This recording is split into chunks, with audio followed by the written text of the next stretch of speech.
How you doing, everybody? My name is Jim, and I'm an alcoholic. Hey, Jimmy. And that's the most important thing I have to say.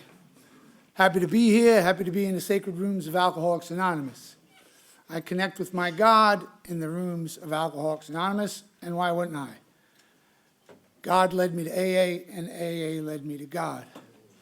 I am here to say that I'm also doing battle with Andy against alcoholism. And the power greater than myself is my shield and my sword. And everybody in here is my fellow soldiers.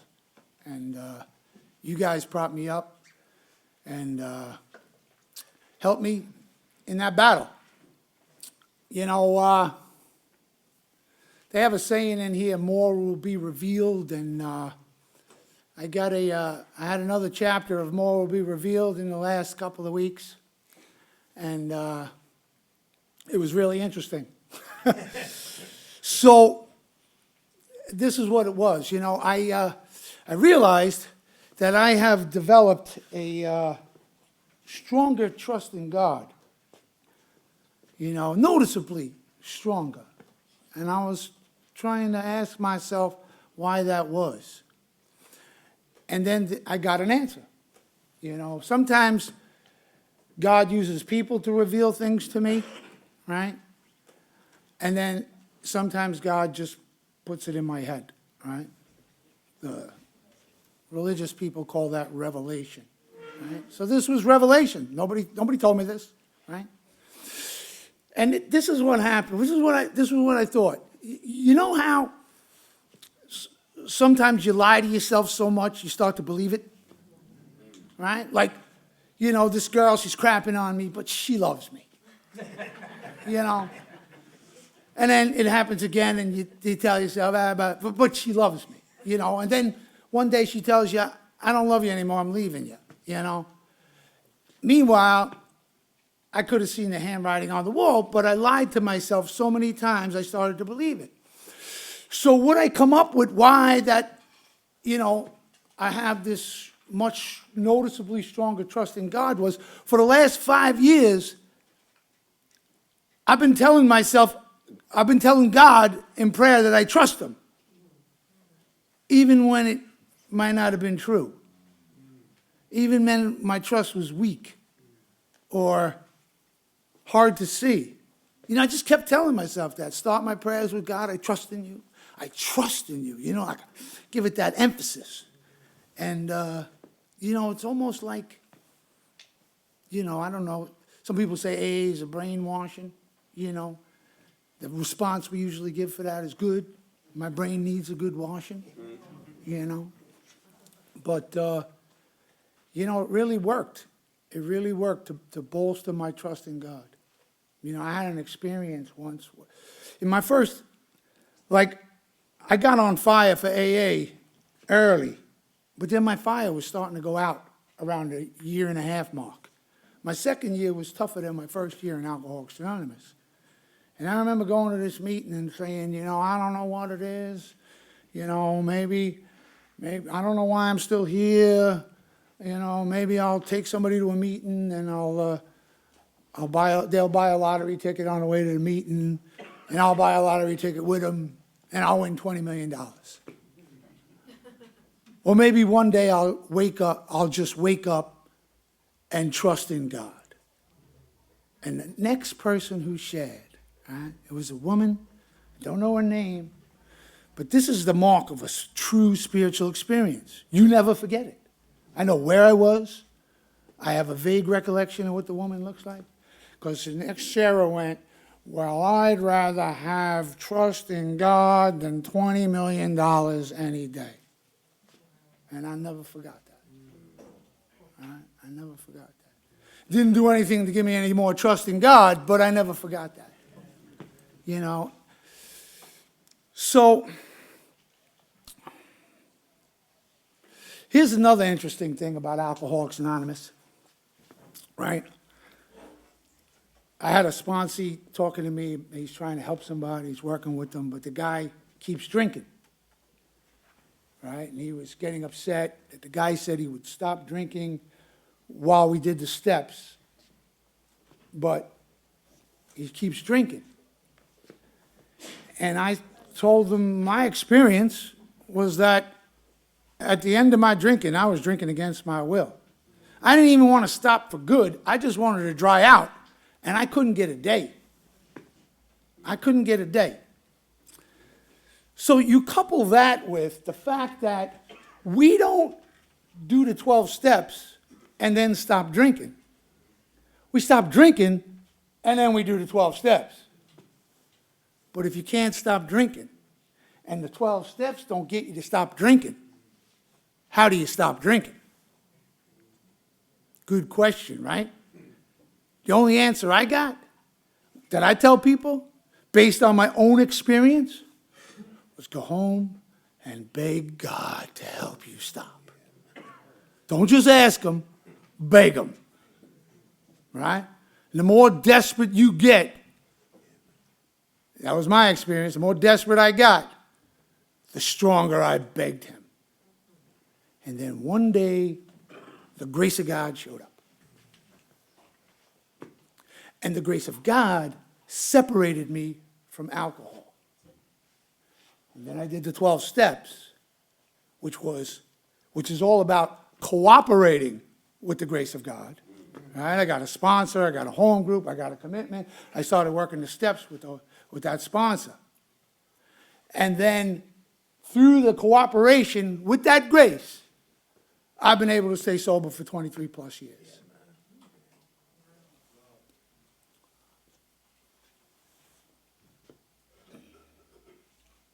So what does the grace look like?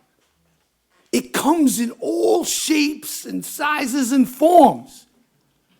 I have the most common form of grace, pair of handcuffs. Right? Mid-drink.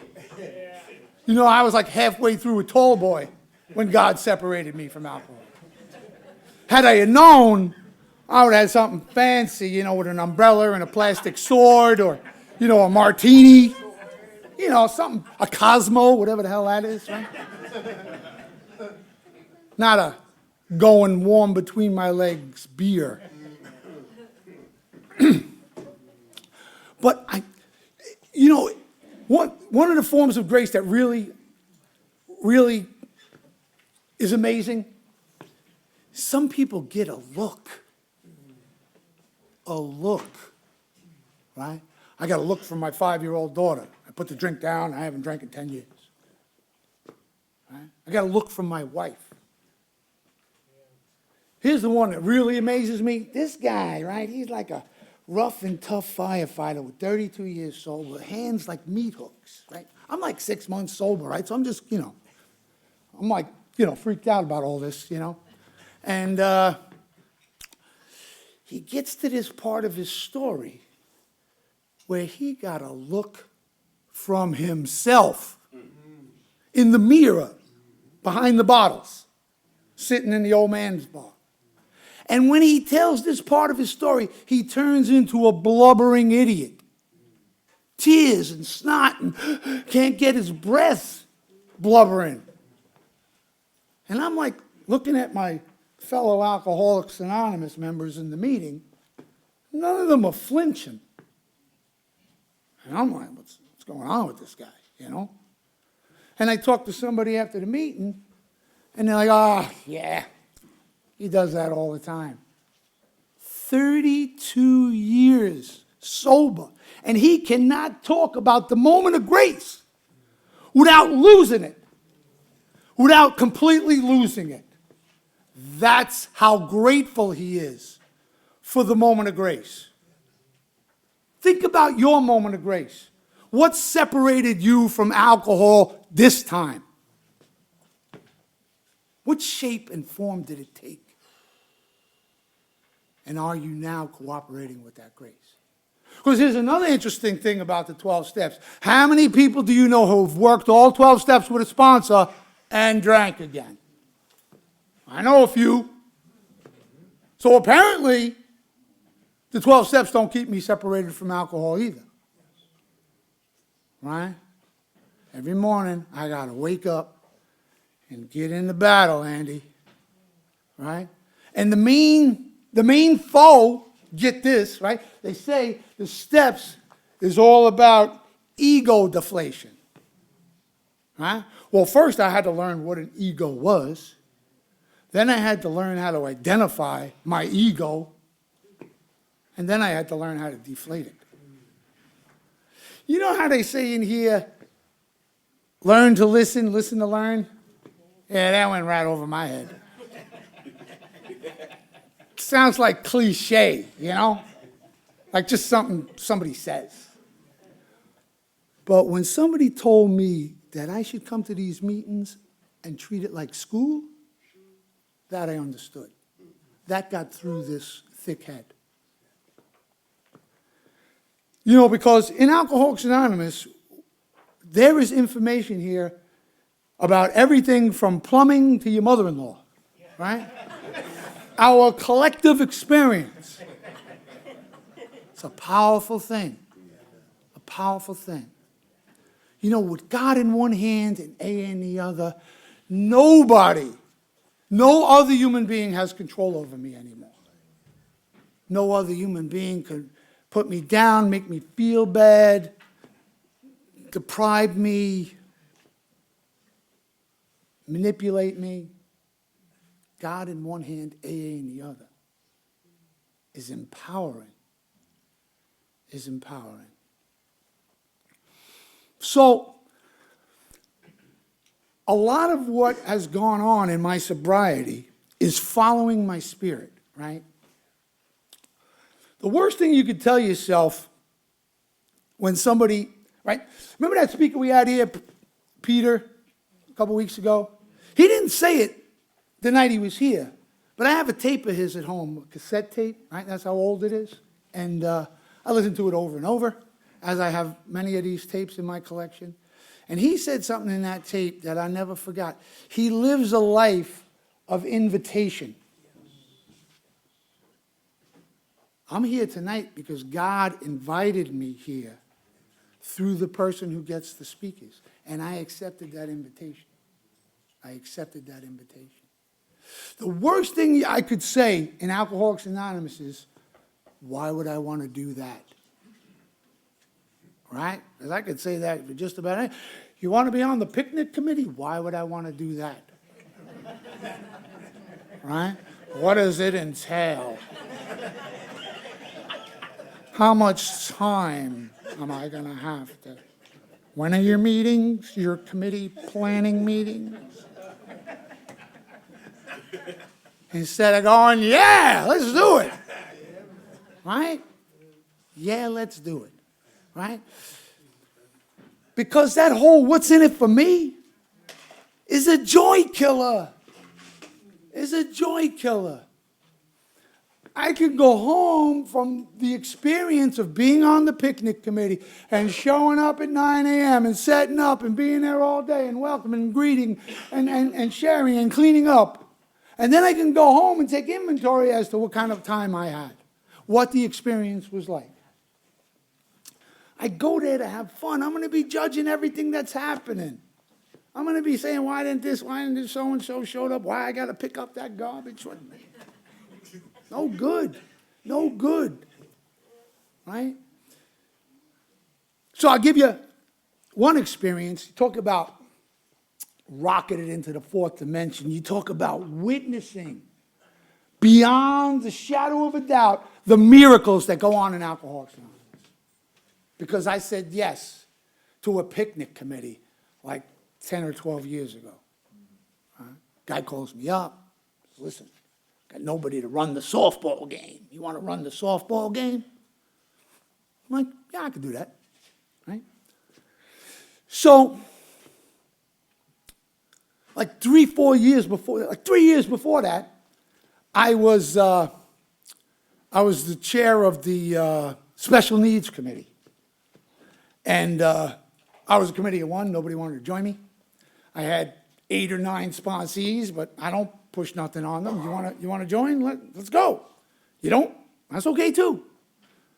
So it's committee of one. Nobody wanted to join me. And so I'm running around Nassau County picking up people who are handicapped and taking them to the meeting. So I pick up this one girl, right? She comes to the door. I don't know, I was in Garden City somewhere or something. And she's got a walker. And she's like, in her like early 30s. And I'm helping her down the stairs and into the car. I put a walker in the trunk, and off we go to a meeting. And now we're talking in the car, and, what happened? And she said she was drinking and smoking crack in a hotel, and she took a hit and threw up, and that had never happened before.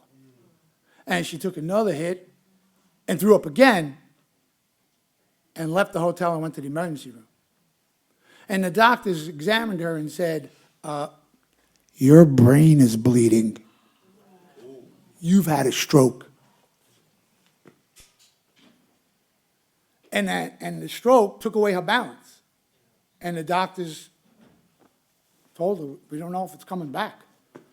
Hence the walker instead of a cane, So I'm running the softball game 3 years later, and who comes jogging on the field? But that girl. Wow. Man, I couldn't have been happier or more joyous in that moment to watch her jog onto the field. Is that her? Hey! Oh, the big hugs. And that's what happens in here.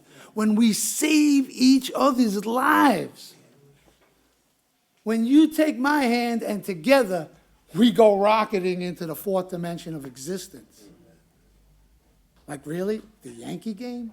Do you think that compares to getting rocketed into the fourth dimension and the life-saving, life-giving efforts that goes on in Alcoholics Anonymous?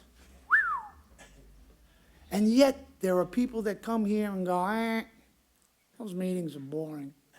They got a lot of cliques. You know what I tell people? Get in one of those cliques.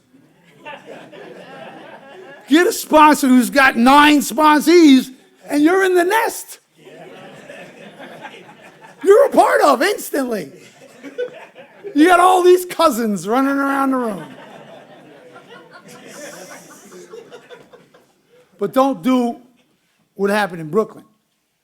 Now, Brooklyn's kind of crazy, right? They got people on top of people, and nobody can park. It's all taken. I got a guy, he tells me, I seen him, he was a high school friend. I says, yeah, how you doing? Yeah, I'm not drinking now, I'm in AA. He says, I was in AA, I had 12 years. But my sponsor, he picked up a drink, and me and the 9 other sponsees all went to the bar and got drunk. And I'm like, really? Like, not one brain said this is a bad idea? Not one of you bailed and said, you guys go ahead, I'm out. You all went and picked up a drink? That's what we're battling here, Andy. Yeah, man.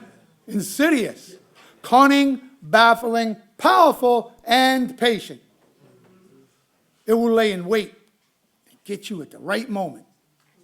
And that's when I got to reach out to all of you people. So thanks for letting me share. Yeah.